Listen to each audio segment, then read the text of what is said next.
Okay, so today I'm going to be talking about the organizational structure in TJX companies. And the first thing I want to talk about is their webpage. On their webpage, the things that I noticed was their motto, embracing inclusion, and most importantly, diversity. So what is workplace diversity? What do we think about when that comes? I have no idea what happens. So workplace diversity is religion, race, military affiliation, sexual orientation, and things of that nature. So another thing that I found on their webpage was our differences make us stronger. So according to this, 77% of their total global workforce is female. So gender diversity is definitely a huge thing in this company.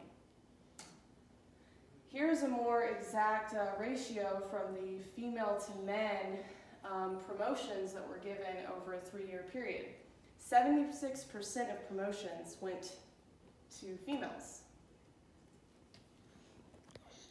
So the next thing I want to talk about is race in TJX. This right here is a great representation of people of color in their company. So 31% of the U.S. stores is people of color. 54% in the U.S. are people of color in management, and 77% globally are people of color. So the next thing I want to get into are forms of communication in an industry.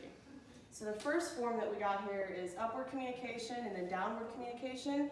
Upward communication happens when you've got basically the lower level employees talking up to the higher level employees. So in this case, a store associate, if this existed in this company, would be able to talk to the management and to the coordinators, and the management and the coordinators would listen to their input, and they would listen to their ideas, and they would actually care about their opinions. Downward communication has more of that boss kind of feel. Managers basically tell the lower level employees what to do, no ifs, ands, or buts about it. If they don't like the dress code, oh well.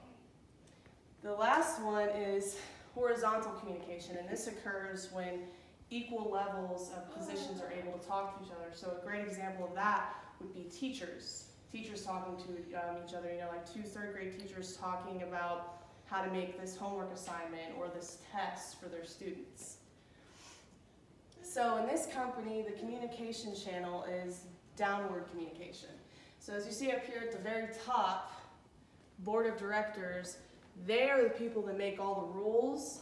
Like I said, dress code, how long the breaks are, how much overtime can be worked, those kinds of things. They make the rules, it sticks, and nobody can say anything about it. So where does horizontal communication occur in this company? I would say between the store associates, between the assistant managers, and then at work conventions, I would say the regional managers and the general managers. All right, so I worked for this company for about 2 years as a store associate and later a coordinator. And when I was a store associate, there was a lot of problems with communication. So I would say that there's definitely room for improvement in that aspect. The reason I say that is because one day I had the assistant manager tell me that the next day I needed to be there at 5:30. I show up there at 5:30, the general manager has no idea that I'm supposed to be there, and I got sent home. So their communication is definitely bad there, and I think TJX really needs to work on that. Okay, well that's it. Thank you guys for listening. Thank you very much.